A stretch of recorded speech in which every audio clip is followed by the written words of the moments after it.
राजस्व ग्राम घोषणा और सीमा निर्धारण को नहीं देखादेला विवाद। उभय ग्रामवासी तहसिलदार पाखे हेले फेराद।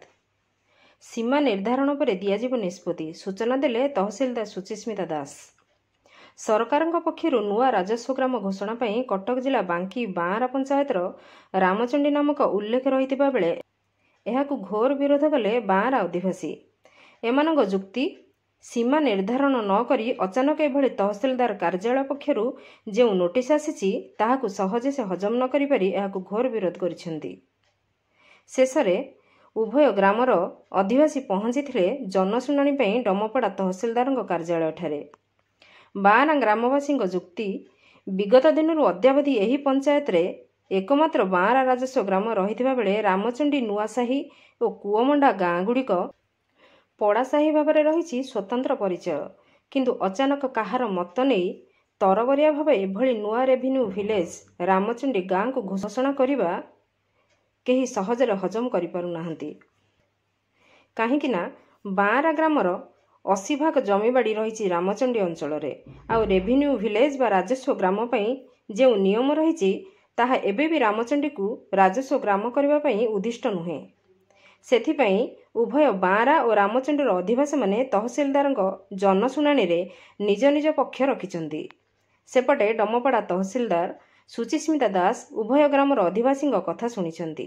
तुरंत प्राथमिक स्तर में प्रथमे सीमा निर्धारण कराजिबो, तापरे नुआ राजस्व ग्राम घोषणा पर विचार कराजिबो। सेपटे आईन श्रृंखला परिस्थिति को दृष्टि में रखी व्यापक पुलिस फोर्स रही।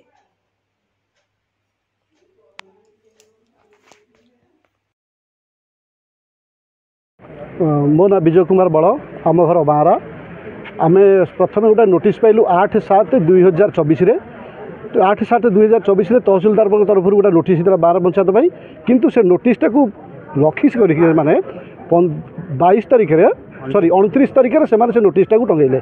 आम से नोटिस देखला पर आम जाना पाइलु से संपूर्ण मिछ उल्लेख अच्छी जे रामचंडी को राजस्व ग्राम करने माप चिन्ह सही अच्छी। तहसिलदार पाखरे आज अर्थात सेप्टेम्बर 5 तारिख जनशुणाणी दिन धार्य कर नोटिस आम जो देखिलु संपूर्ण मिथ्या। तेणुक जनशुणाणी कौन कि सरी किसी माप चिन्ह है ना।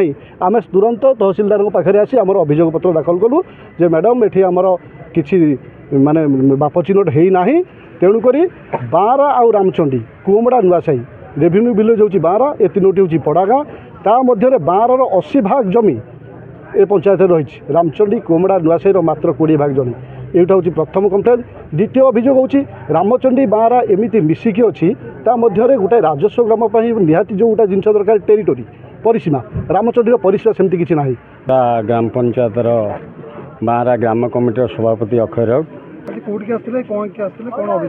बांकी डमपड़ा तहसिलदार जे कि गोटे नोटिफिकेशन करथिले गोटे राजस्व ग्राम जेहेतु बांरा पूर्व राजस्व ग्राम अच्छी पड़ा मौजा रामचंडी कुओमड़ा नुआसाही पूर्वर आज 15 वर्ष तले भी एमती लगी रही है। आम ऑब्जेक्शन कर बारंबार बंद करूँ किंतु तांकर जो नियम अच्छी सरकार टाइटेरिया अनुसार से राजस्व ग्राम करेंगे से नियम ना से बारंबार आमको नोटिस कर डकाउंट।